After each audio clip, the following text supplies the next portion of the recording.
3.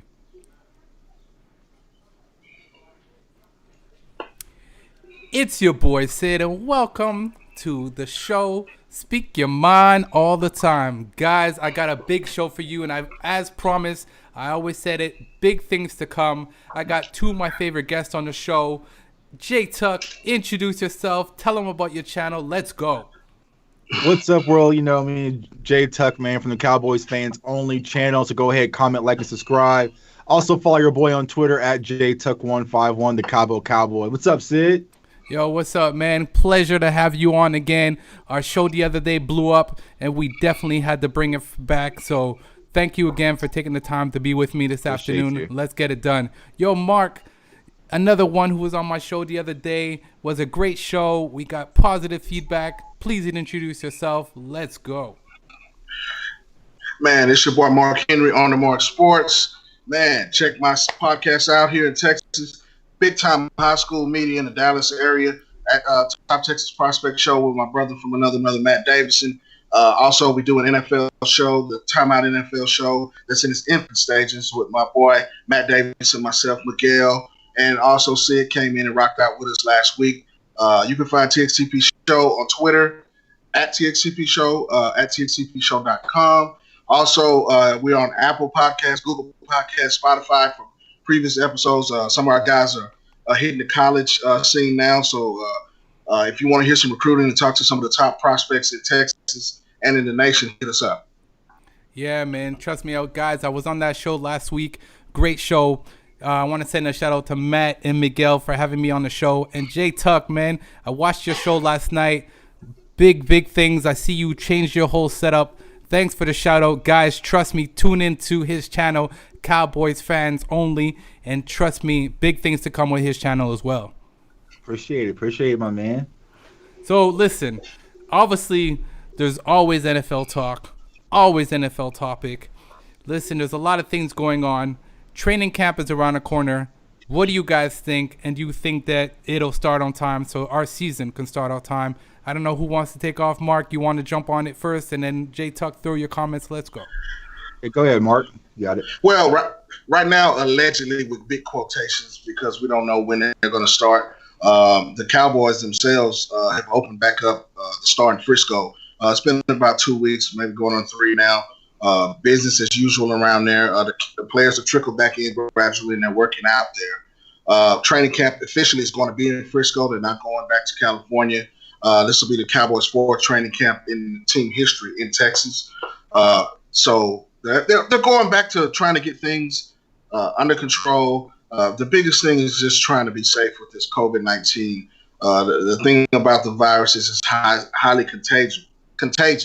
We thought in the beginning it was, if you touch something, it lasted for this long, or maybe you can heat it up. The biggest thing about being safe is social distance, and that's not something to sleep on. So they're trying to make sure that the players are safe. I mean, if you've been in a locker room, you played sports, you're in there 24/7, changing clothes, taking showers, getting treatment. So you want to make sure the players' health and safety, as well as the training staff and coaches and office personnel, are safe as well. So the NFL is going to be, they're going to do their due diligence as far as that. So they're trickling back slowly. I think they'll have training camp, but we don't know what the stipulations are going to be yet. For example, here in Texas, the UIL, which is the governing body of high school football, they start tomorrow.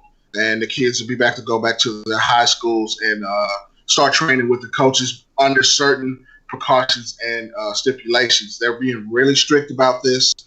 So I think the NFL, MLB, and as well as the NBA, professional sports in general, will take this type of stand as well. Yeah, man. J-Tuck, to piggyback off of what Mark, go ahead. Yeah, man. I want you to jump on and definitely comment on this, but I know you were upset, and I saw this on your channel. You had to actually get your money back for because of the fact that you were trying to go see the Dallas Cowboys where they usually practice. Please. Yeah, I was headed out to Oxnard, man. Yeah, I was headed out to Oxnard, and I had flights and everything booked, man. So my vacations for 2020 has been chopped down. So the last vacation I really had was at the Pro Bowl. But yeah, I was already booked, man, because everyone says as a Cowboys fan, going to training camps like the ultimate fan experience, and I personally never been. So I was going to do that. And I also was going to go to the for Ohio for the Hall of Fame game to see Jimmy Johnson elected. So I wasn't really sure on how that's going to work. So me personally, I'm probably not going to attend a football game for quite some time. So kind of piggyback off what Mark just said, there's still a lot going on, a lot of unknowns with COVID. So the most important thing as for a football perspective is just staying healthy first and then football second. But I think the key is going to be with the NBA. I think, if the NBA is able to pull off this playoff thing initially when they started back, I think, July 11th, I think, where they're going to go into camp and start getting back to practice. I think the season's going to start on July 31st. If they can get through that portion of it without any hiccups, I think football season will still be underway with the calendar that we currently have. Now, if they start, playing games in Orlando and you start having cases spike and different things happen with players, that might be the rig that's going to push football back a little bit. So as of right now, I'm more optimistic about us actually having a football season than I was when we last talked, Sid, because I didn't think it was going to happen at all. I thought maybe they're going to attempt to do it with no fans, but we all know Jerry Jones ain't going to miss out on that money. Camp and start getting back to practice. I think the season is. Yeah, man, I totally get that. Mark, you chiming in on the live chat. Man, just trying to get us some more viewers, man, and I'm about to send it out and tweet it out while we're on live now. To some of the followers, so they'll start chiming in, man, and see this, man, crew of real fans and real sports enthusiasts. So, man, yes. No, 100%, man. Trust me. And J Tuck could definitely agree to what I'm about to say. When you're starting off of YouTube, this is a grind, guys, and we appreciate all the fans and everybody who takes the time to view and comment on our videos, because this is definitely not an easy task, man. And I know J Tuck could definitely agree to that. Yeah, man, it's not an easy task and it's a grind, but it's a fun one, man. Because here's the thing, I tell people I was going to be doing this regardless today.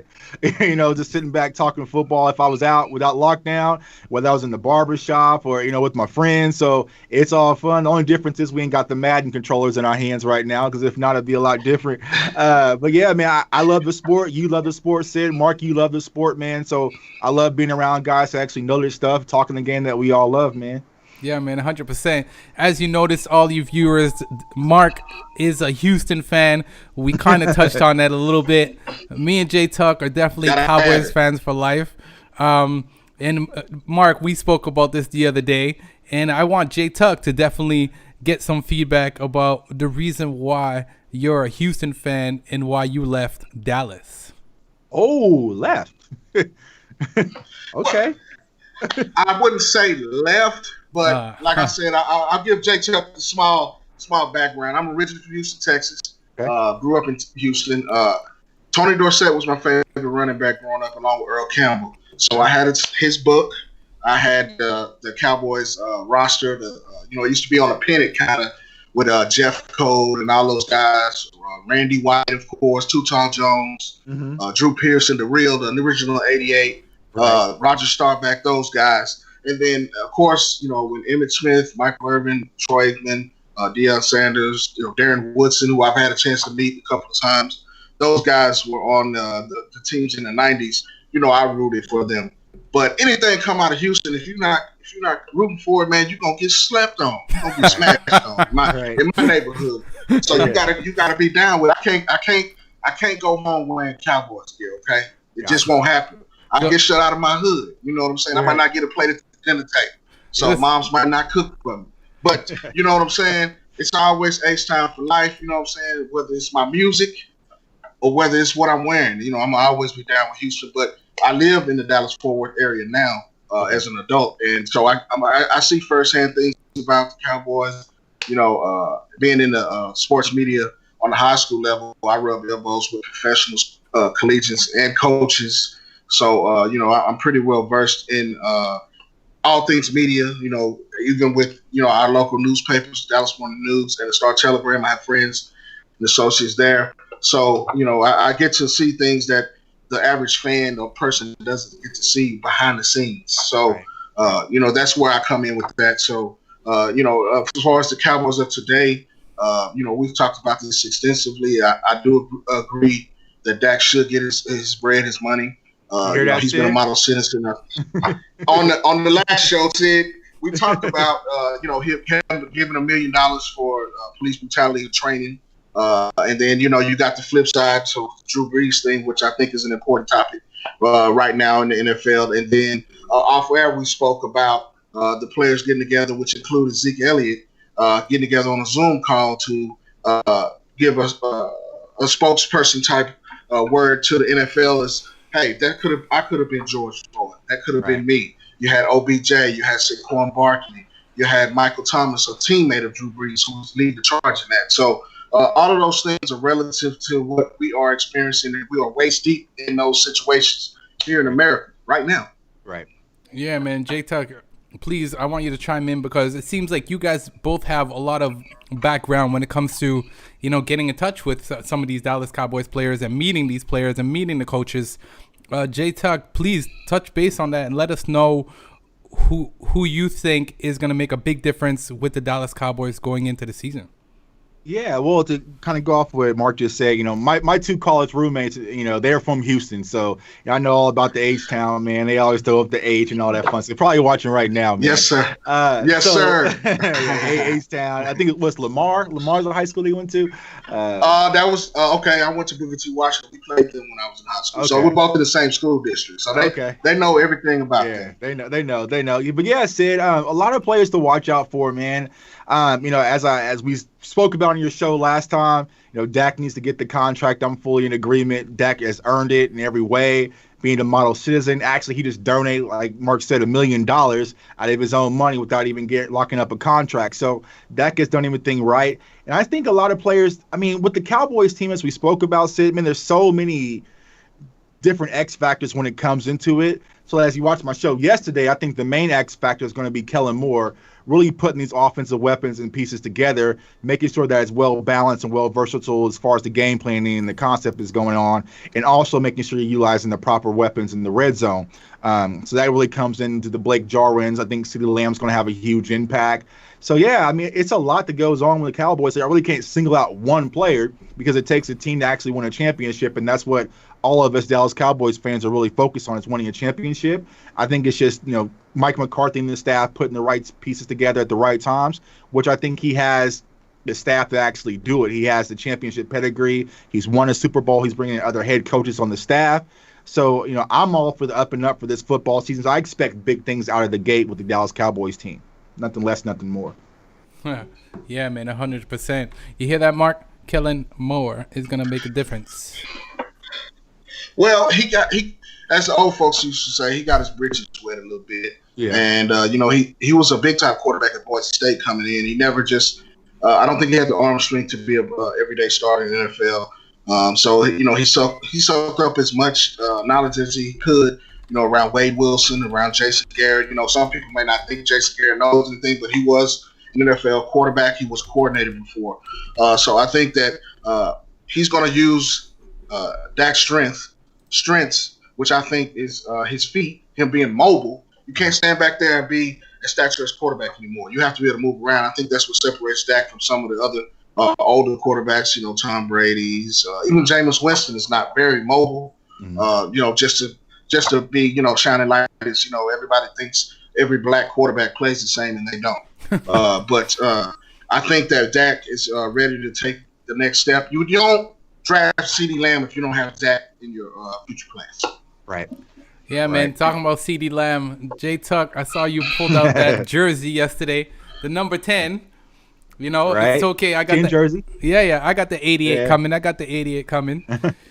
So congratulations on that jersey. Nice jersey. So if ever you want to feel friendly, you could send that my way if you like. Just so I could ask. That's one of a kind, man. So as I just tweeted, man, like I said, the 88, as Mark also mentioned, Drew Pearson, Michael Irvin, Dez Bryant, there was an attitude that came along with that 88. So, I'm really not sure if that is CeeDee's personality. It might eventually be. From when I've seen him through Oklahoma, he's more the quiet assassin, and he kind of idolized, Mark's guy in D Hop, which is no longer there, but that's another story. He idolized D Hopkins, and I'm not sure. We could talk about D Hop leaving. Okay, we could talk about it. Let's get into it, baby. Because Mark. I got all. Let's get into it. I got all. Look here, Bill O'Brien stubbed his toe on this. Right. The whole city of Houston was pretty upset. At least some of my friends and family definitely put their foot down on this one. They wanted to smash on dude. Like I told Sid the last show, he's probably had to get extra security that week. I mean, his car could have got egged as far as I know. Not saying it did, but Right. I mean, come on, dude. D-Hop is a franchise receiver, man. You don't get rid of him. I mean, the Pee Wee coaches could get that right. Not that Pee Wee coaches don't know about football, because some of the best could be coaching on Sundays if they had the chances. But you just don't stub your toe like that. I mean, to me, Bill O'Brien's always tried to bring the Patriot way to the Texans, and that hasn't worked Super Bowl wise yet. I mean, you got a franchise quarterback in Deshaun Watson that should be the franchise in the future. D-Hop was the leader in the locker room. Allegedly, supposedly, they didn't get along. He didn't like some of the things that D-Hop did off the field with his family regarding supposedly him having, multiple mothers of different children. Who doesn't have that within their own families? This is just the way it is now. I mean, not to be funny, but that's the reason you got child support. So, I mean, this is not something that's new, dude. I mean, like I said, the city of Houston and anybody in the state of Texas that follows football are diehards, and they're very into football, and they know football. Most of the time, the casual fan can pick up the paper and see that and be pissed. Right. So, shout out to Kyler Murray, a native of Texas out there in Arizona. He was probably, just shuffling his hands together, warming up, ready, clapping. I mean, doing cartwheels, that knowing he got a receiver like D-Hop to go along with Fitz.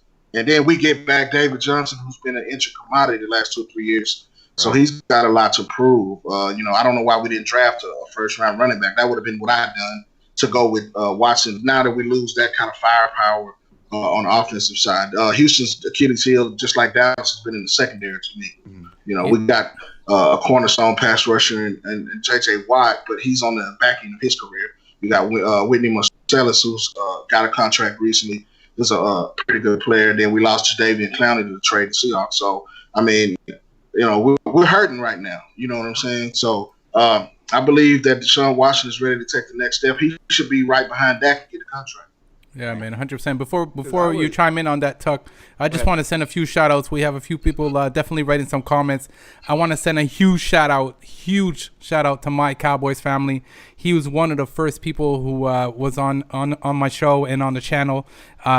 If you haven't subscribed to his channel, I love the show. Yeah, man, definitely. If you haven't subscribed to his channel, guys, definitely go check out my Cowboys family. He does a stream every night. Great guy. But I want to throw a comment. He's saying, where's Eastside Harold? He needs to listen to his Texans over our Cowboys. Laugh out loud. Hey, man. All the time. I'm going to stay down with it, baby. Yeah. And he has one for you, Mark. I have to say I agree with this. Go ahead. Randall Cobb was our number 3 receiver. Now Randall Cobb is your number 1 receiver. What you got to say about that? Well, Randall Cobb's a beast. He's a precision route runner. From his time in Green Bay, he made Aaron Rodgers look good on a lot of days. Some days he wasn't. I think Dak relied on Cobb when he was able to get him the ball last year. I think Cobb took the place of, a slot receiver that Dak could lean on. I was surprised to see him go. But Cobb has had a little bit of an injury history, which would beg me to kind of, ease up on it as long as he stays healthy. Then I think that he helps Deshaun Watson out. Hey, if we lose D-Hop, he has to be our number 1 receiver. That's a no-brainer. I mean, what else can we do? Do you think yeah, go ahead, Jay Tuck. Sorry, man. So here's a good segue. So we were speaking about CeeDee Lamb. So do you think CeeDee Lamb, and I think he is, can replace the numbers that Cobb put in our offense last year 100%. as a Dallas Cowboy? 100% and more. So about, 800 yards, 3 touchdowns? Yeah. More than that. I would give him even between 900 and 1,000 and 10 TDs, maybe 8 to 9 yards a catch.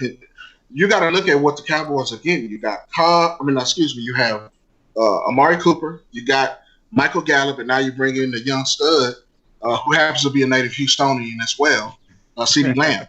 So you can't go wrong there. Who you gonna cover on third down? Then you have Zeke out of the backfield, and then you still have that young tight end we talked about. Blake Jarwin. Blake Jarwin. Yeah. Blake Jarwin. I'm so glad they got rid of Jason Witten because he was holding Jarwin back. He's a lot more explosive than Witten. Now Witten may be Oh, come on now. You know it. You're gonna hurt Tuck's feelings, Explosive. man. You're gonna hurt Tuck's feelings. I'm Nah. cool, man. So I'm not seeing if y'all can see it in the shot, man. My guy Witten's right there.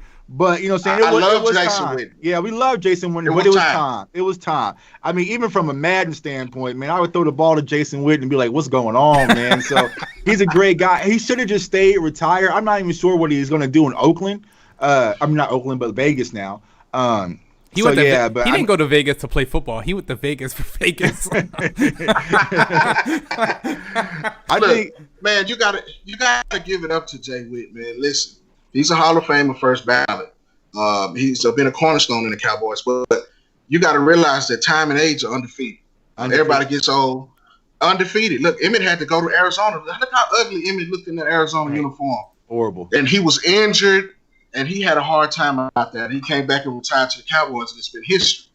So Blake Jordan was being stunted. You know, that's the only way he was going to be able to grow himself. They had to let Jason go. Yeah, man. I just wanted to. I don't know what was worse, Jason Witten's Monday Night Football time or his time last year as the Cowboys. It's kind of a toss-up. They both was pretty bad. Yeah, man. 100%, man. Listen, I want to send a shout-out to Looking Crazy. Looking Crazy says, I don't think Lamb drops the ones Cobb did. And you know what? I have to agree.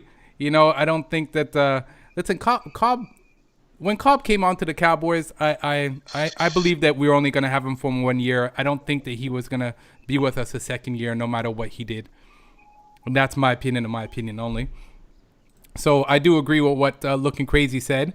And MCF said the same thing. CD Lamb doesn't drop passes, Cobb does. Laugh out loud.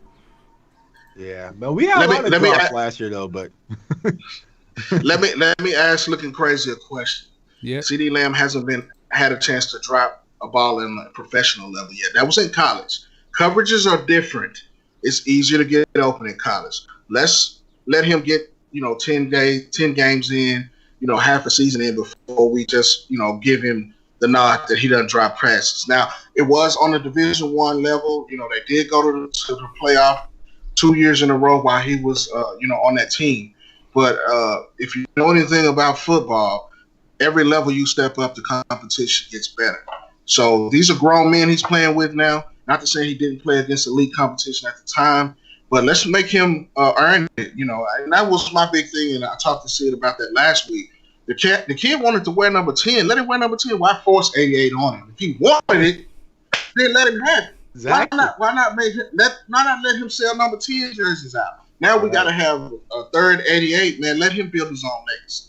Right. That's why I wouldn't got my 10 jersey. Said exactly what I said, man. Let CD Lamb come in and make the legacy that he wanted to do. If he would have came in and said, I want to be 88 because Dez is my guy, or Michael Irvin's who I grew up watching, perfectly fine. But he said he wanted to wear 10, and Jerry kind of pushed him into it.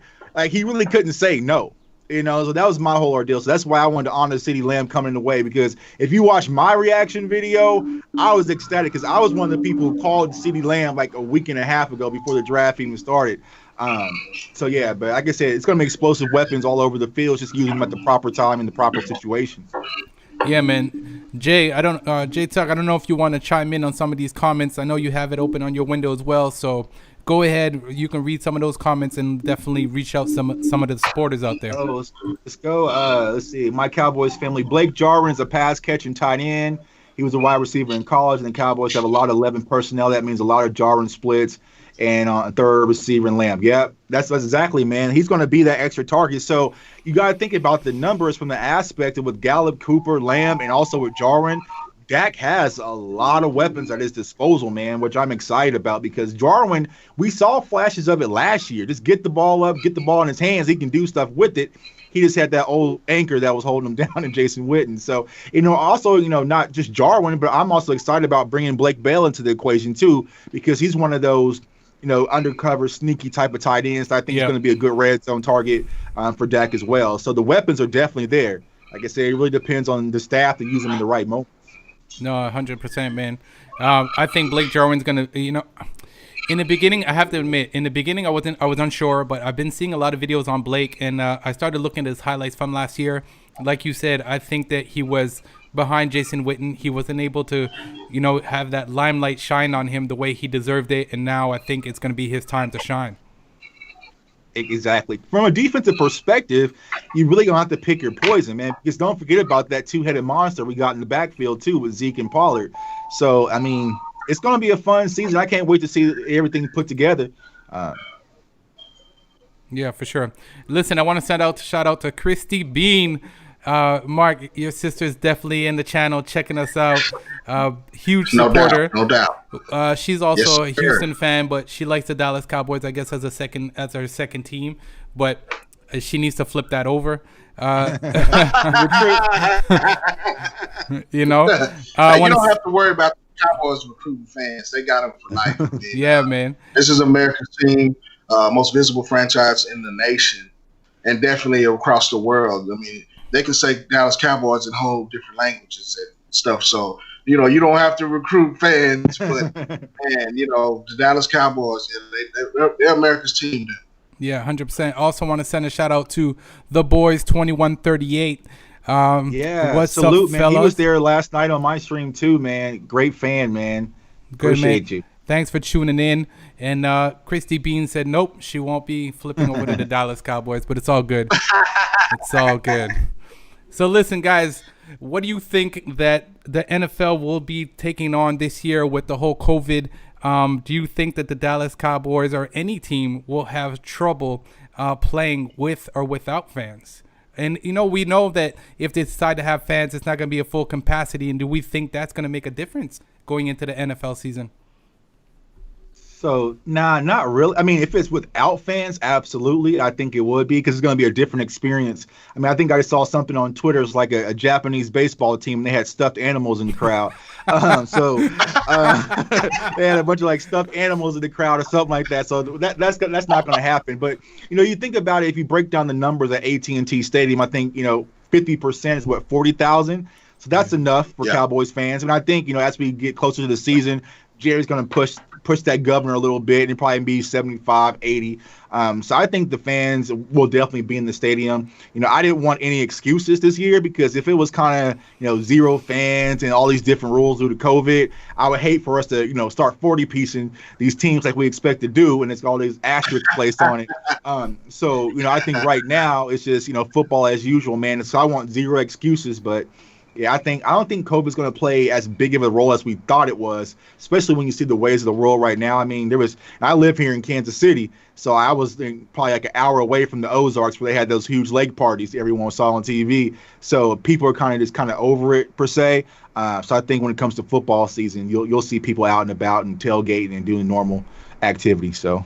And Mark, in Houston, do you think that it's going to be different out there? I think Houston has a smaller stadium.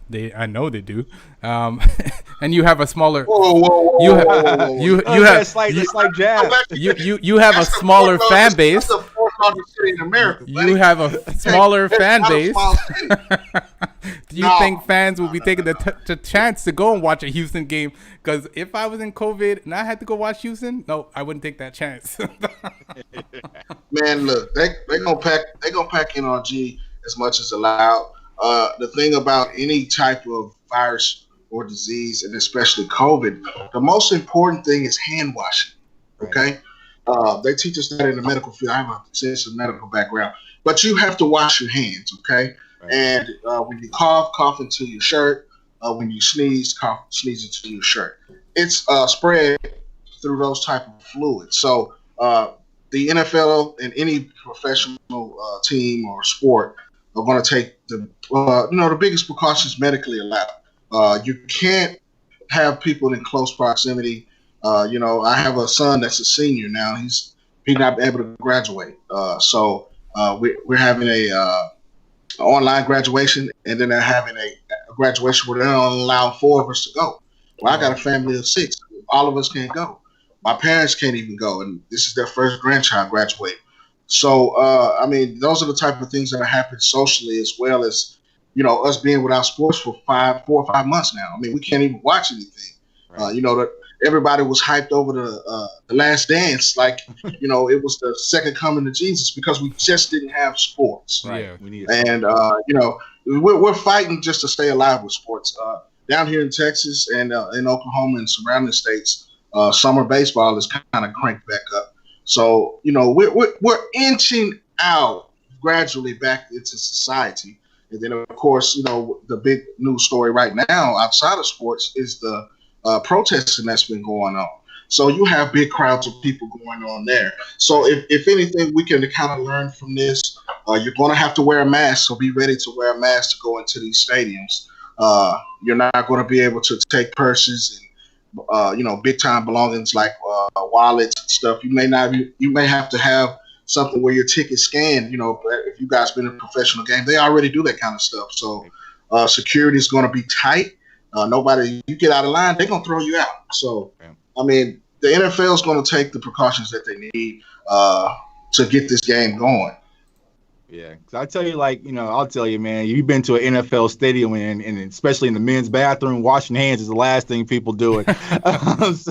But yeah, I think you're gonna have to police it in some way, but I don't see how though. I mean, you understand, football fans is a different demographic. Once things get up and rowdy, it is what it is, man. So I think the NFL is going to try to place different measures in place, but just let me in the stadium and we'll figure it out as we go. Yeah, man, 100%. Mark, are you still with us? Because I see that his camera has froze. I think we might have lost Mark. Let's see what's going on here. Sorry, everyone is watching. Let me just give him a shout. Let's see what's going on.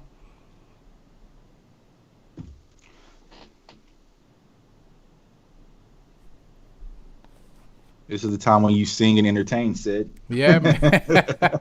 You don't want me to sing. Trust me. You don't want me to sing. I don't know. Your thing froze, man. Let's see. While you do that, let's see what's going on in the chat, man. Texas fans don't want to watch live. Texans. So what I'm going to do is just hang up and I'll call you back. Yeah. America's team, we're loyal fans, so man. Facts, man. I'm going to hang up and... all right, I'm going to do that right now. Yeah, I think, like I said, we're loyal fans, man. The Dallas Cowboys. I mean, all football fans are loyal to an extent, man. So that's the thing. It's something different when it comes to football. There's a lot of loyalty because we kind of watch my friends who are NBA fans. They jump around a lot. But when it comes to NFL football, like when you state your team, it's your team and you stick by them through thick and thin. As hard as it is. Like I said, I live here in Kansas City, man, and it was like so many people was like, Tuck, just put on a Chiefs shirt, support the local team, and I can't do it, man. So I went to the AFC Championship game in my Dallas Cowboys gear and still represented my team. So this was all about staying loyal and staying true to your team. You stick by them, yeah. As hard as it is, like I said, I live in Kansas City, man, and it was like so many people. So Skype right now is giving me a little bug here. I'm sorry, everyone, man. Give me 1 second, guys. We're going to be back in 2 seconds.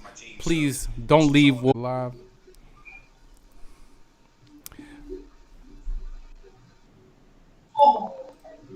Come on, man. Here we go. Like we back and rolling. Yeah, I think we are. Listen, guys, we want to apologize on the technical difficulties that we had there for a moment. We're back. We're back at it. Thank you guys for tuning in again and continuing to watch Speak Your Mind all the time with my guest Jay Tuck and on the Marc Sports. Mark. So, guys, let's just continue talking about what we're talking about. Mark, I want to tell you that thank you. I know you're one of the front runners and you're involved in the medical field and you're out there in a hospital every day. Taking a chance with everything that's going on. And I want to thank you personally for taking that chance and continue what you're doing. And we appreciate the love, man. Man, appreciate it, man. It's just what I do. I've been, I've been in the medical field for probably more than 20 years, but in radiology for 18 going on 19. So, I've been around sick people and, injured people, people have been shot. So you can run the gamut of stories and situations, but, the COVID is a serious thing. I've been seeing things this week, was it a hoax or, is this something that, was planted here to kind of get everybody, in an uproar? I do believe that it is a serious situation. People have passed away from it, but There's certain things and certain criteria that you have that COVID displays that are, can be detrimental to your health if you have certain symptoms already inherited in your health when it hits you. It's like a supreme version of the flu, so to speak, with pneumonia and various other things. But like this, what we're doing, and I tell people, do this is what I do. You know what I'm saying? That's just what I do professionally. This is what I do with you guys. It's what I love. You know what I'm saying? Yeah, 100%, man. Go ahead, Jay Tucker. I know you were about to say something. I apologize. Nah, I was gonna say same thing you said, Marc. Everybody, just stay safe, man. Stay blessed. Stay encouraged, man. And like I said, hopefully we get to football and get some normality back in our life, because we definitely need it in 2020. Yeah, man, 100%. We all need football, and me and Marc touched on this a little bit. And I spoke to my wife the other day, and I think I told her, I said, if there's no football, we're going to have some issues on Sundays in this house. I said to her, you're going to have to go outside and you're going to have to let me throw the football at you or something, because I need some football. Right. I don't know how you guys... Man, I'm going to tell you, I have to have football so bad, and I just... we walking through the house and I might just tackle somebody. I tackle my kids. I tackle my wife. It's kind of like that old commercial where you see the linebacker. The office linebacker. I'm the house linebacker. Security. Yeah. You know what I'm saying? Security. Hey, man. I had a flashback. Right. It was a lot less stressful, though, without football season. Normally, like this time from like February to like kind of like August is like my downtime, man, because football, it works up such an emotion, man. Like my people here, my coworkers, they know, like on Monday the Cowboys lose, I'm not with the jokes right now. Wait till Tuesday or something. Man, it's just an emotional high, man. Because even the draft, like just going through the emotions of the NFL draft, because like we missed out on March Madness, and so the draft, there was so much built up tension going on. And when I saw Riggs go to the Raiders, and then I saw Judy go to Denver, man, like all that emotion started to build up. Like, oh man, are we going to draft CeeDee Lamb? No, we're going to pat. Like I started getting anxiety, and that's what I feel like watching Cowboys games, man. So it's stressful times being a football fan, but I love it. Like I said, I can't wait to get back to it. Like not even just NFL football, but college football. Unfortunately, I'm a Florida State fan, so the last 2 years have been kind of rough. But I'm just ready for football to get back to it. Yeah, man, I'm with you on that. And I always say it. If you're not a Cowboys fan, you're a Cowboys hater. And the minute that the Cowboys lose a game or we do something wrong, my phone, I don't know about you guys. Actually, Houston, I know you're probably one of those guys that's sending out those texts to those Cowboys fans or whatever it is. But I have to turn on my phone. Jay, I don't know about you, but I have to turn off my phone because it blows up. So funny story about that, man. So my boss at work, he's from Buffalo, right? And so on the Thanksgiving game, someone just starts texting me from this unknown number. And I'm like, who the hell is texting me from this New York number? And I'm not thinking, because we're losing to the damn Bills on Thanksgiving. And I almost like snapped back, and something said, hold on, man, this might be somebody you know. And so I kind of calmed down. But yeah, man, I'm the guy, like, especially like on Facebook and Twitter, like, soon as the Cowboys lose or struggle, it's like, just come at tough, man. But I'm used to it by now, man. I deal with it. I stand 10 toes down and take everything on, because when we win, I'll dish it back out. So that's the thing. It comes with the territory. Yeah, Marc. Hey, look, I don't get down in the dumps when the Cowboys lose. I do get pissed off when Houston lose, but if the Cowboys lose, I shrug it up till they lost. But here's a question for both of you guys. Right. Losing games to teams like the Bills, give me a sense of what that is for a diehard Cowboys fan. Are you just down in the dumps all week? Are you hitting the wall? Are you breaking televisions? I mean, are you guys just are you going to drink, get yourself so drunk that you can't feel nothing? I mean, tell me how it feels. I personally, bro, I feel numb. So, like, and here's the thing. It's like I look at the calendar like last year. So, we did it. Me and Sid did it actually on his show. Like, this is going to be a dub. This is going to be a loss. So it's like we playing the Jets on the Sunday. My wife wants to do a few things. Okay, we can go shopping at the church for a little bit because we played the Jets. No, I ain't got to really rush home with the Jets.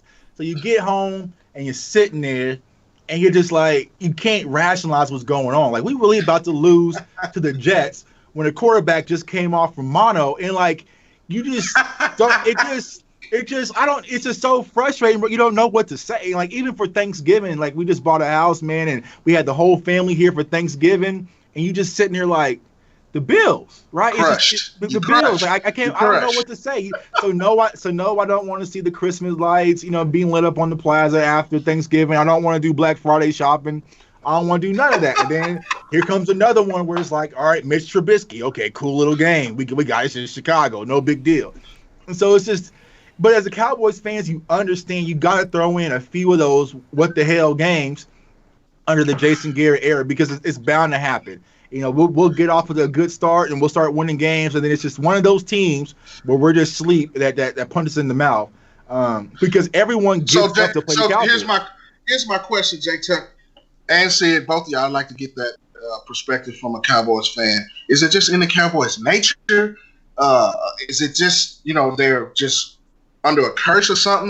Are they bewitched? Listen, go ahead, Say. I'll let you take this one. Listen, I was going to take it too, but go ahead. You could take that question. I just wanted to chime in on what he said earlier. Listen, that Bills game was a tough one, but the game that really did it for me last year was when we lost to the Eagles and we lost to their secondary. Right. That's the game that really, and trust me, the Eagle. I have a few guys in my fantasy that's they're Eagles fans, and it was just the most hurtful thing. And I didn't want, honestly, I'll be honest, I didn't go to work the next day. I took the night. I called That's work. terrible, dude. I'm taking a personal day because I couldn't recuperate from that, knowing that the week after, even if we went to win the game, that the Eagles were going to win, we weren't making the playoffs. So for me, that hurt me. Right. So to answer your question, Mark, man, it's actually I was going to do my next show on this, but I'll dive into it now.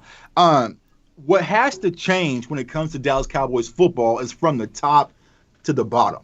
It has to be like the focus of the organization. And when I kind of say that, that means like the culture of the Dallas Cowboys has to change, because what happens? We get off to a 4-win or 3 wins it was this season. Everyone puts us on that high horse, right? And so it's like, oh, this is going to be the year the Cowboys do it. So there's no accountability being held. So that's why we sleep on those games like the Jets and, the Bills, and games we should win. I mean, you have to keep that focus, and that's one thing Jason Garrett was never able to do, is just keep us off that high horse, keep us leveling. Bad coaching, as my man just said in the chat. And so it really starts from the top up. Jerry Jones, we get off to a 4-game winning streak.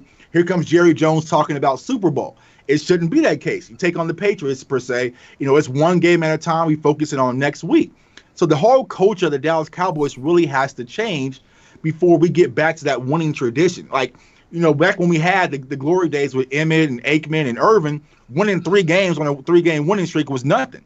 It was Super Bowl or bust. Playoffs was the expectation. It wasn't this big, celebration just to make the playoffs or win the division. So the culture has to change. To be honest with you, the fans have to change. I mean, if you compare it, and I love my Dallas Cowboys family, but like I said, I was in Kansas City during that AFC Championship game, and the type of magnitude that was at Arrowhead versus what we go through at AT&T Stadium, because AT&T Stadium is different. It's like going to a Hollywood show, bro. Like, I've been told at AT&T Stadium to sit down before I'm going to get removed from the game. You know what I'm saying? At a football game, it's like 3rd down, I'm up screaming, and the usher can say, hey, can you please sit down because the people behind you can't see. And so it's like we have to get rid of that Instagram type, fantasy life culture and really get back to football. And I said that starts from top to bottom with Jerry, the staff, and the players. And accountability has to be on our part, because that prevents us from sleeping for those games. Well, I got bad news for both of y'all in Cowboys Nation. Jerry Jones isn't going anywhere, and I was joking with Sid last week. He's going to be buried there. He'll have a shrine where he can look over the top when they open it. He's going to be buried there. This guy's not going anywhere. So being the owner and general manager, and then the family's invested. I think you have to credit Stephen Jones with a lot of the personnel decisions here the last 10 years or so. He's got his foot, and he's put his stamp on the team. And Jerry's given him some credibility to take the team over and help with personnel decisions. But, back to your Bills game, both of you guys got to realize that Cole Beasley was on that team. So do you guys think that was an advantage to the Bills defense? He probably gave them some insider secrets, right?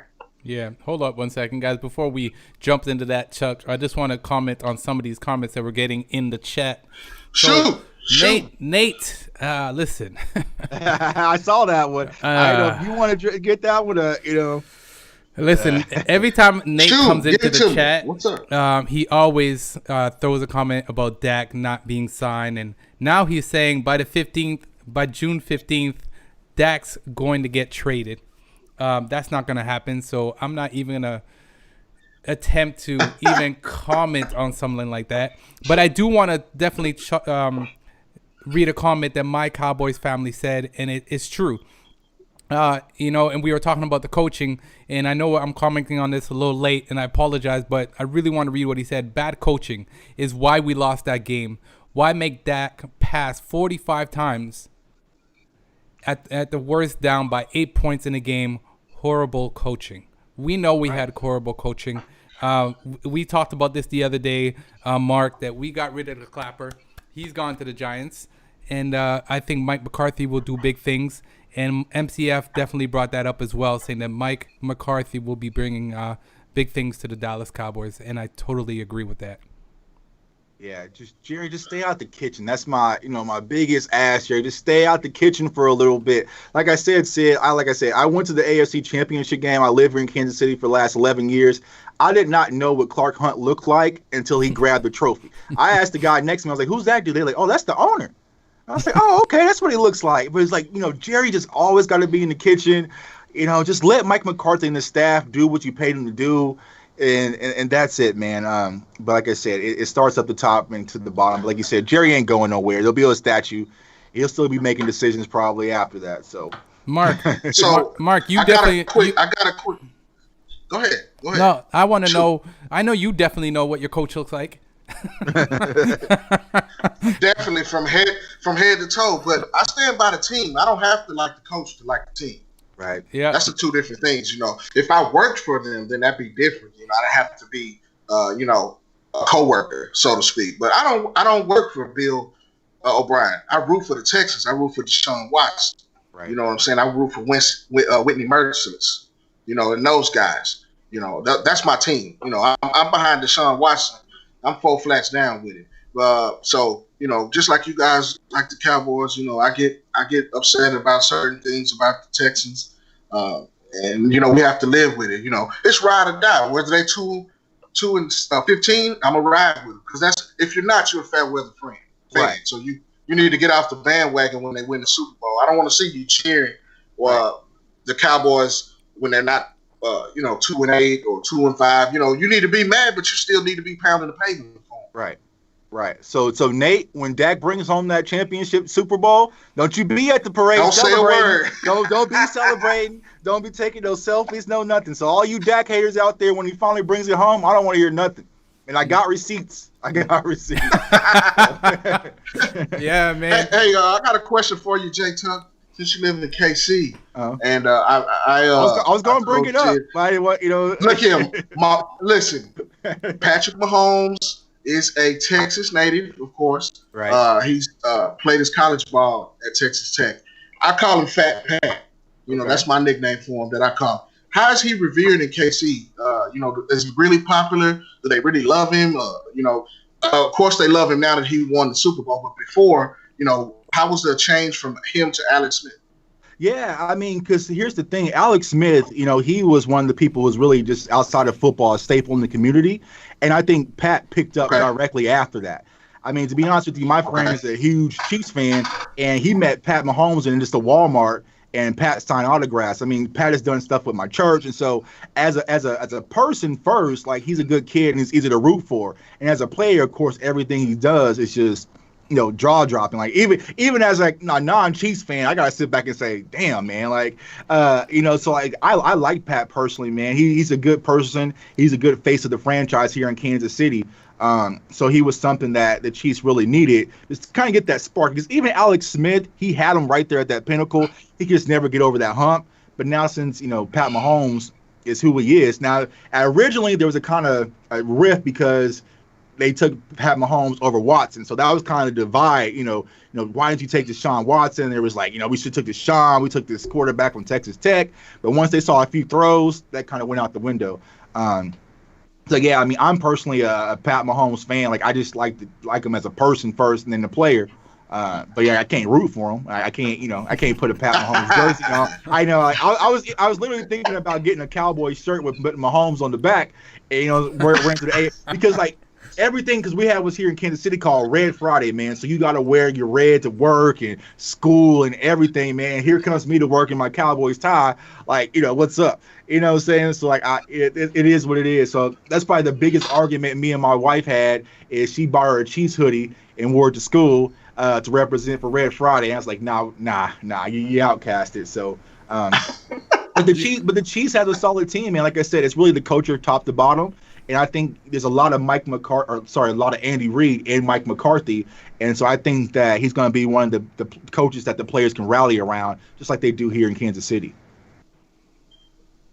100%, man. Mark, do you think that Mike McCarthy is going to be bringing big things to the Dallas Cowboys? I mean, I know you're a Houston fan, but and I heard you talk on your podcast, because you don't just cover Houston, you guys cover everything across the board and every team, and I love that about your podcast.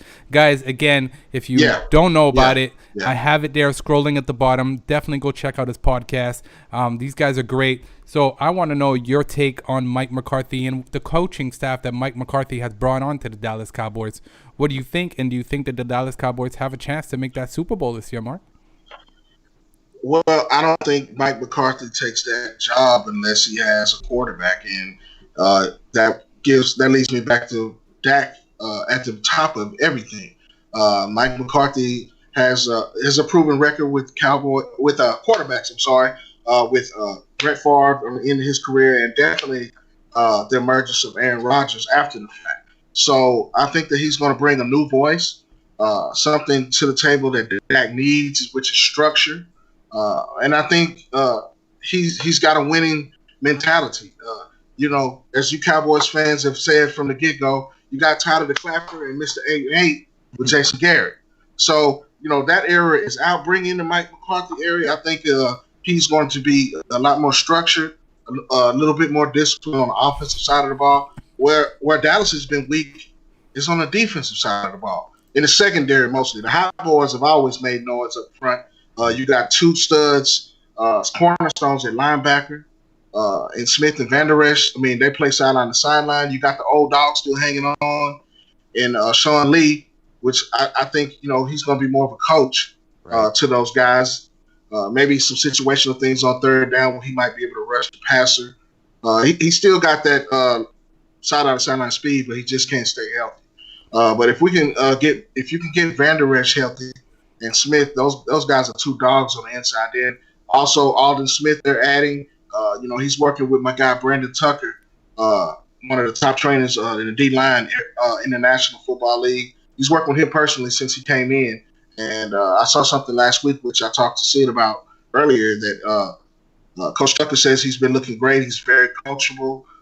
He said right now, if they had to play in the season, he'd be situational, maybe 10 to 15 plays, a game. But by the time, if they continue to work, he'll have him ready in the season. And I believe that. I've seen Coach Tucker. Shout out to Coach Tucker, my guy. He coaches D-line at high school, collegiate, and NFL level. So if he says it, I believe it. But I think Mike McCarthy needs Jerry Jones, as you said, Tuck, to step back just a little bit. In past seasons, you've seen him on the sideline clapping and twirling. And Jerry thinks he's a coach himself sometimes. Right. Back away, let McCarthy do it. Don't be over his shoulder. Give him his leeway. I think that's where he ran Bill Parcells off. He was just too involved in everyday things. He's a coach. There was a special, and I talked to Sid about this, Amazon Prime. Yeah, Jerry Jones was in the meetings with the coaches. He led the meeting. Dude. He led the coaches meeting. It was the all or nothing. Jerry Jones. He said, before we get started, I just want to address a few things. The owner of the team. It's in the coaches meeting, handing out awards, coach of the week, special teams coach. Come on, bro. Come on now, man. Go sign some checks. Let these guys coach. You know what I'm saying? And then I also said to Sid last show that they let Sean Payton get away. Sean Payton was on the staff with Bill Parcells before. And look at what he's done in New Orleans. So, the Cowboys have had good coaches in the past. Dak needs some new blood and a new guy whispering in his ear. Hopefully, that with the weapons they got, like you said, they open that offense up. And what you got to think is Zeke has got to be like this. If he's getting single coverage on those guys, you can go 4 wides with Joran included with those trio receivers. Man, those holes should be open with the offensive line that you guys have for Dallas Cowboys. So just don't get too happy yet because, like I said before, everybody looks good in shirt and shorts. So let's put the pads on and see what's up. Right. Mark, man, I don't mean to cut you off, and I know J Tuck, you're gonna comment because I was looking at the chat while you were talking, Mark, and Nate wants to come to the parade. Nate, you can come to the parade. All right, bro. Yeah. He said, I'm not a Dak hater. All right, man, you can come to the parade. Yeah. Yo, Nate, some of these comments are killing me. The Boys 2138, a Texans podcast. I don't know if my ears could take it. So hey, it's in the we in the mix. As long as C got me here, man, I'm gonna keep yapping, baby. No, man, I'm just glad to see that it's not only the Cowboys. There's not only Cowboys haters out there. There's definitely some Houston Texans haters as well. So definitely the comments are getting thrown.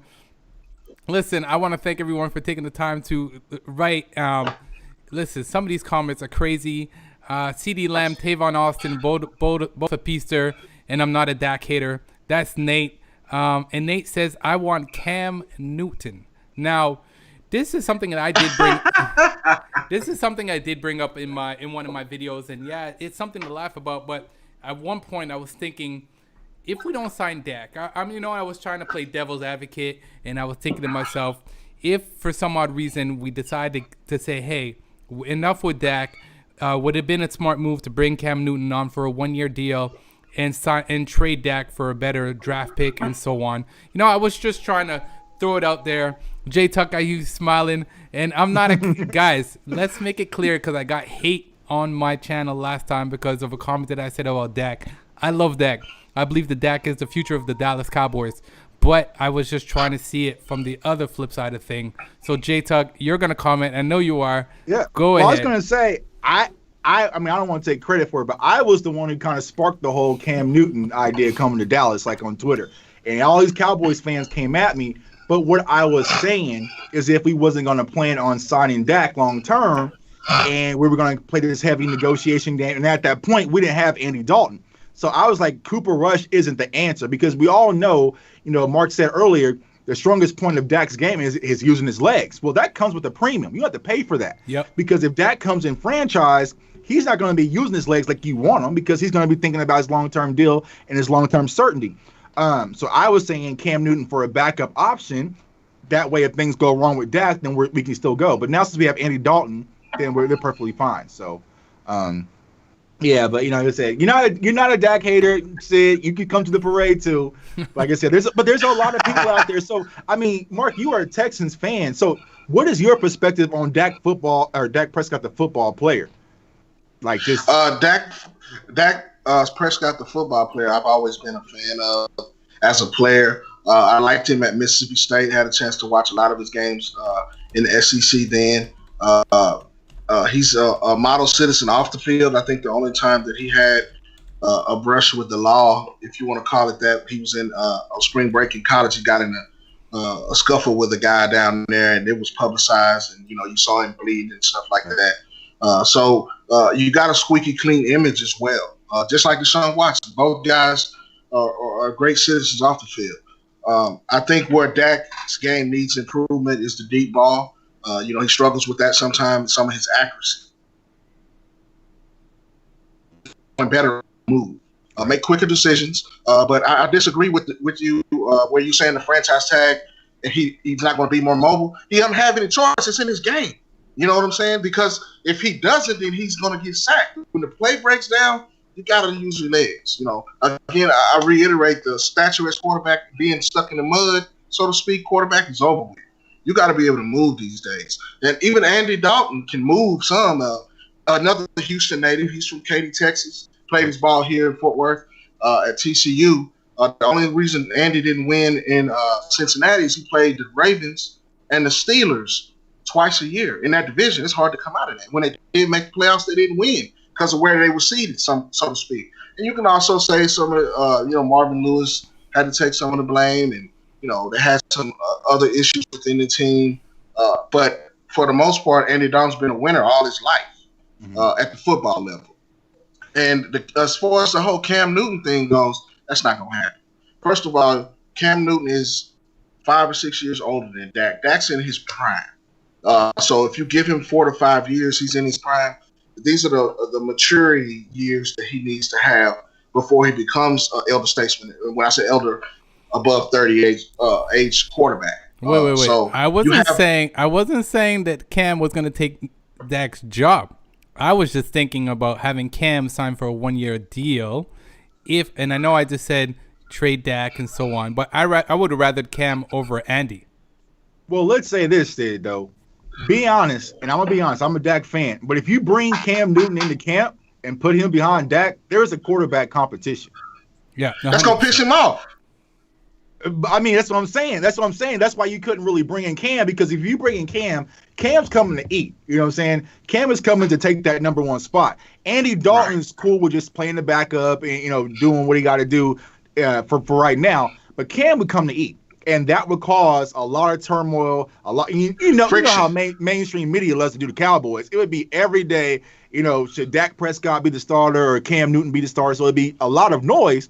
But, I was just saying if something was going to go wrong. And when I was going back to what you said about Dak using his legs, granted, that's part of his game. But when you come play under the franchise tag, even though Dak is professional, he's still a human. So there might be points where, man, I'm not going to stick my shoulder down, go for that first down because they ain't paying me my money. So I'll just run out of bounds. So you're not going to get that full explosive Dak Prescott, diving the end zone on his neck for the extra yardage and all that different things while he's under the franchise tag. So that's why I think it's very important just to give him his money so that way Dak can just feel comfortable knowing he's a Dallas Cowboys fan for the bulk of his career and really going out there putting his best foot forward.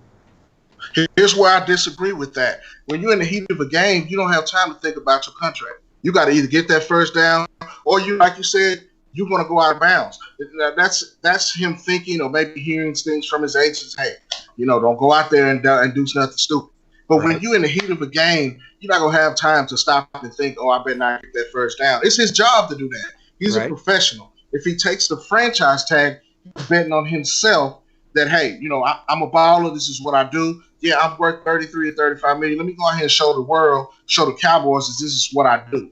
And this will be putting his foot first. And back to Cam is not going to take a back seat to anybody. He's a starter. He's always been a starter. He's been in the Super Bowl. He's been an MVP. He's not going to take less money. He's not going to take a back seat to anybody. He wants to be a franchise again. He wants to prove to the world that he's still Cam Newton, that he can still dab and all the other stuff that goes along with it. So Cam is not going to ever take a backseat like that. I think Sid and myself talked about Joe Flacco signing with the Jets to be Darnold's backup. Okay, Joe Flacco went into that knowing, hey, I'm going to be his backup. I'm here to support him. If he does get hurt, then they can rely on me. I'm going to do everything I can to lift Sam Darnold up. That's what Andy Dalton's here to do in Dallas. Right. Andy Dalton lives here. He and his wife wanted to be closer to home. That's why he took the Dallas Cowboys deal, knowing that he's going to be Dak's backup. The Dak deal is going to get done. Don't fret. You got to be patient. They still have till July. If I was a diehard Cowboys fan, I wouldn't lose no sleep over the Dak deal. If July 15th gets here and they hadn't done it, he got a franchise. He doesn't show up for camp. He knows what's going on. So, yeah, man. Listen, J Tuck. I know I know you're a defensive guy. I know you love your D, and I want you to just comment on the boys. 2138 said something really, really interesting. Get Gregory reinstated with Poe, McCoy, D-Loss, Smith, that LB crew. We just need to get that secondary to play well. And the secondary is something that me and Mark talked about the other day on the show. Dallas's secondary definitely is struggling. What do you got to say about that comment, Chuck? Yeah, I think that's the big question mark going into the season that everyone has is the secondary. I don't think it's from a talent perspective. I think it's who's going to emerge to be the leader in that lead dog after we lost Byron Jones. So, I think we brought in Darryl Worley from the Raiders. We drafted 2 corners. We still have J. Lou, Anthony Brown, and Cheeto. So the players are there. It's just, who's really going to emerge to be those top dogs. And that's what the unknown is. So when it comes to preseason football and also training camp here in a few weeks, that's what everyone's going to keep their eye on is the secondary. Who's really going to take over that position and that leadership? Because like I said, with our schedule, we got some dogs coming in fresh out the gate. We got Julio week 2 and Calvin Ridley, and, so things like that. So, Hopkins, when we play Arizona. So we going to need someone to figure out and be that top dog to be able to take those players away. Because if not, it's going to be a rough patch for us. Now, going back to what he said, we do have a lot more strength in the D-line, bringing in Poe and McCoy and different things like that. And I think we're going to rush with our linebacking core a lot more with Jalen Smith moving to the outside linebacker position. So the quarterback is not going to have as much time as they had last year, but you still need to strengthen up that secondary and make sure that those players are playing solid. So it's really going to come down to schemes, I believe. But I think the players are there. If you kind of look, what the type of corner we're looking for is tall, physical corners, which makes me believe that, we're going to get up in their grill and really play, that aggressive secondary defense versus kind of the old, Chris Richard, bend don't break defense, and that ordeal. We're gonna get up in your grill a little bit. So I think training camp is gonna bring the inner dog out of a lot of players that we have in our secondary. I'm personally, as far as the safety position is concerned, I like Xavier Woods. I know a lot of Cowboys fans don't per se, but if you are able to find a way to get Jamal Adams, I say you press the start button on that trade right now and just do it and move on. So speaking about Jamal Adams, you did hear that Jamal Adams has been seen in Dallas. Well, he's from Dallas, so he's there because I tweeted yesterday he was actually out there protesting. And I was like, man, just send the Jets to first and the third and keep that man home. Like, why are we going back and forth with this? So he wants to be in Dallas. He's from Dallas. He's active there. I say if Jerry can get on the phone and get it done, I say do it this year. Let's go all in because that removes that question mark that everyone had because he's that player that the quarterback has to know where he's at all times. Just a game changer. And if you think about it as a Cowboys fan, we really haven't had that player in the secondary for so long, man. Like, you think about Primetime and Darren Woodson, but it's been a huge gap. So we had that one guy in the secondary that's really just a ball hawk that you had to be fearful of. We had a lot of great players, but no one of that magnitude. So if you could do the trade, do it, Mark, what do you think about that? Do you think that Jamal Adams would be a force to be reckoned with in Dallas, and do you see that move being made? Well, Jamal Adams, like Jay Tuck said, he grew up here in Dallas, plays high school ball in Dallas. He trains here in the offseason with one of the best DB trainers in Clay Mack, my guy, who's very familiar with Jamal Adams. And I had a chance to meet him personally, but I know the guy who trains him very well. They wanted rumor was that they wanted Michael Gallup and first rounder for the next 2 years to get Jamal Adams, and I don't think that they wanted to get rid of, give up Gallup, so to speak. I think Michael Gallup is up due for a big year. I mean, you saw some of the catches that he made last year since he got here out of Colorado State. Dude's been a baller, and he trains locally with some of the guys that work out here as well. So I think that it's just a matter of time to see. I did see what Jay Tuck alluded to. He was protesting this week down in Dallas. He's been here. So, I mean, I think Jamal Adams is a great player. He was great coming out of high school. He has played great down at LSU. So I think that that's what they need. That would be the perfect insert leadership-wise for the Dallas Cowboys because right now they're going to be very young. I mean, and Sid, you alluded to the comment that they want Gregory and they want Alden Smith. They got Dontari Poe and the new version of the Hot Boys coming in with some experience to rush the passer. They're going to have to get to the quarterback because if they're weakening it on the back end, it's going to be touchdown city. You can't cover Julio Jones and those guys with mediocre corners, dude. We're gonna be playing up and down the field all day. So if you can't cover, it don't matter if you get to the quarterback or not. You better get there every time. Yeah, and so like I said, and I see my man Du Bois 2138 just said, do we think that Diggs can be a week one starter? I think he is. I think he's going to be one of those rookies we drafted that will have an instant impact week one, and also with Reggie Robinson out of Tulsa too. So I think like I said, that's where the competition will be held in that secondary. So a lot of those Garrett guys that were kind of comfortable, so like the J. Lou, the Cheetos, they don't have to fight with these new dogs coming in there. So it'll be interesting. But yeah, we definitely have to shore up that secondary because, like you said, we can't just be letting people put 40 up on us and try to go, blow for blow with that.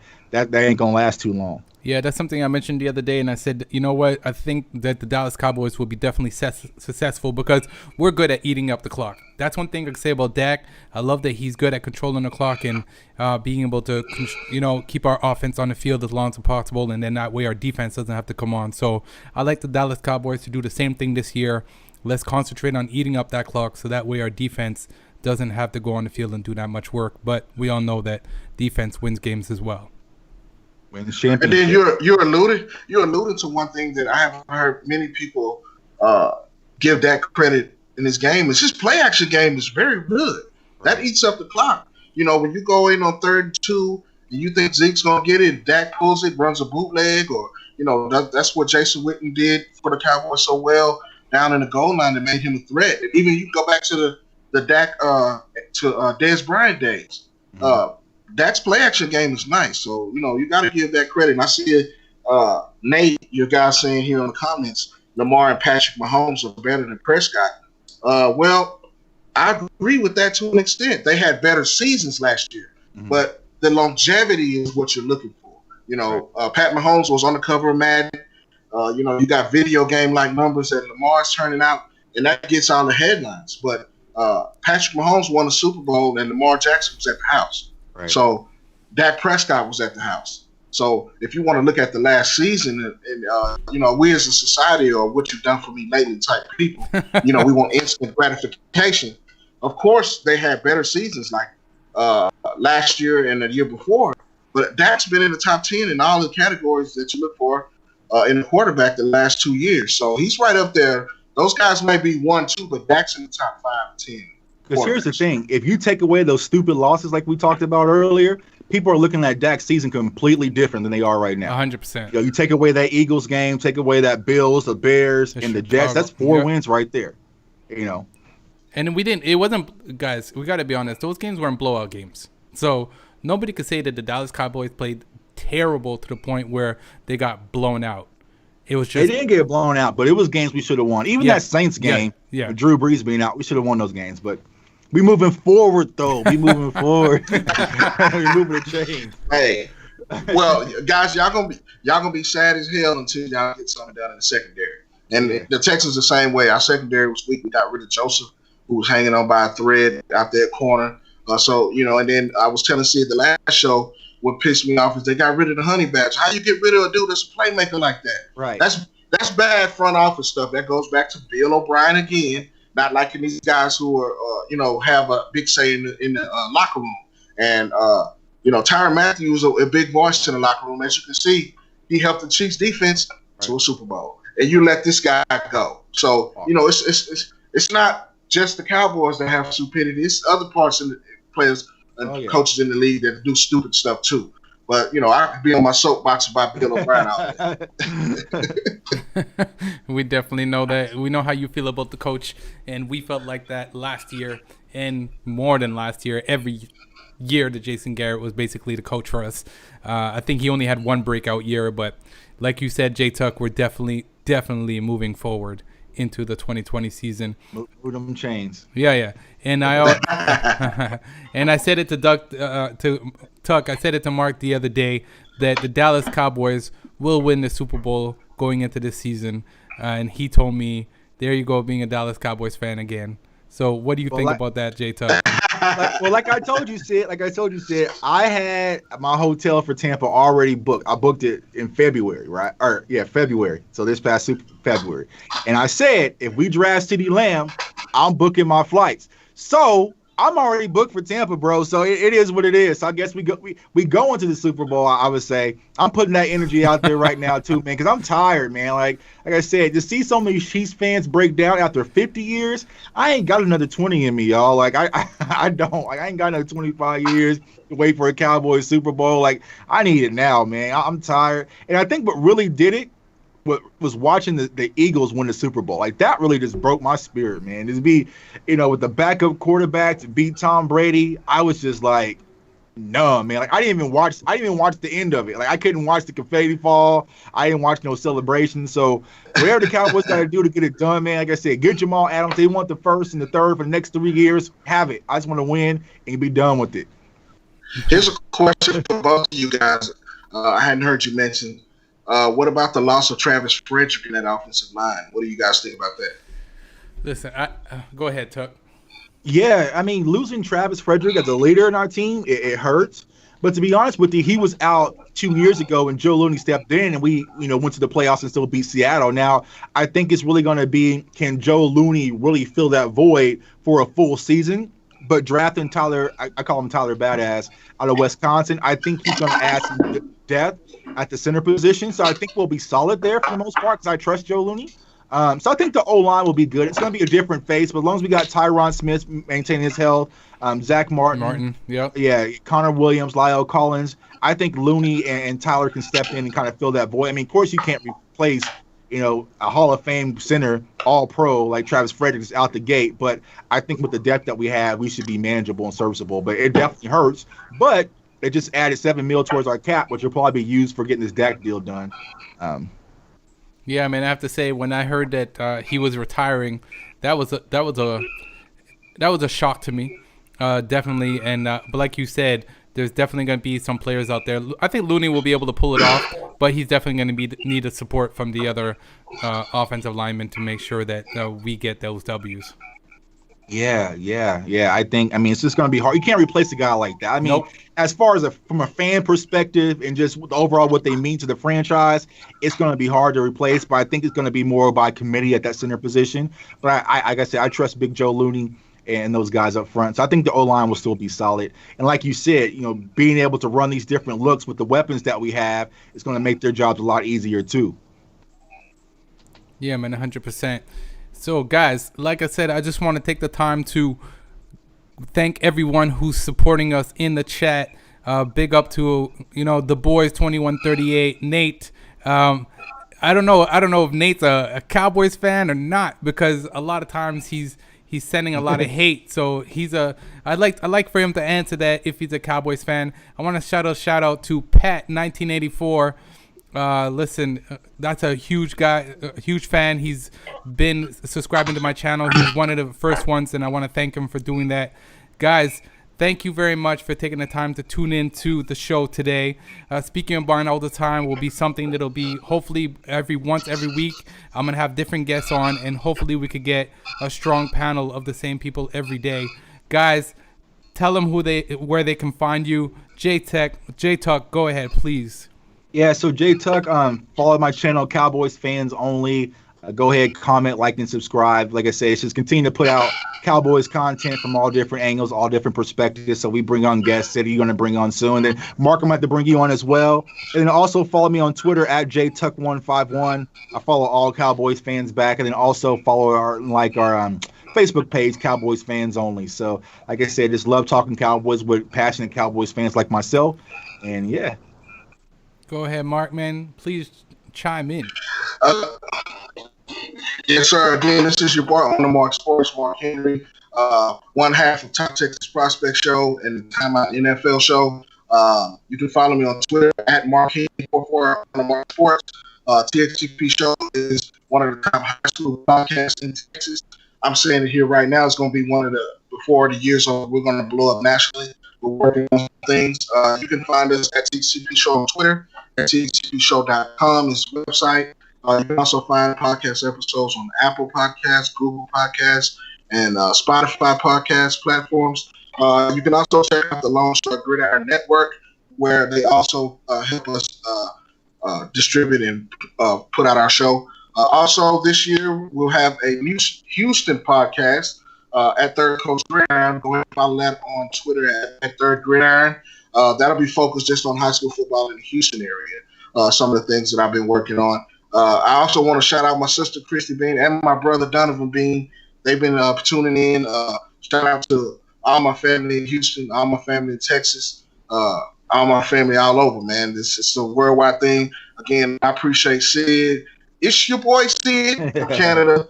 Having your boy on, man. We developed a relationship the last 2 weeks. That's, I think, Sid, I appreciate you, buddy. You're one of my friends, you're one of my partners now, as we say in Texas. So, we keep in contact. He's always, he texted me earlier this morning. What's up with it? I was like, I'm down. Let's go. Yeah. So, man, Jay Tuck, anytime, man, just reach out. Let me know, man. I'm more than happy to come on and do our thing, man. It's just what we do, bro. Yeah, man. Yeah, absolutely, man. Like I said, thanks, Sid, for bringing me on, man. Like I said, I have a blast doing this, just talking sports, man, getting all different perspectives. Because, like I said, sports unites us, brings us together, man. So I have fun. And then, Mark, I want to talk to you about a few high school players in Texas here in a little bit. So, yeah, man, let's just chop it up, man. But like I said, Sid, yeah.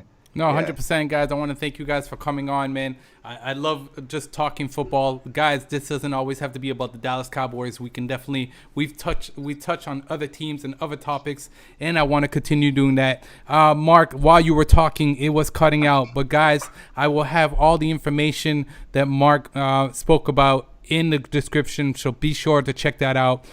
Check out J Tuck's, as he mentioned, his Facebook, his Twitter, his all of that, man. Definitely go check him out. As he says, subscribe down there, somewhere down there, always down there. Don't forget to click that subscribe button.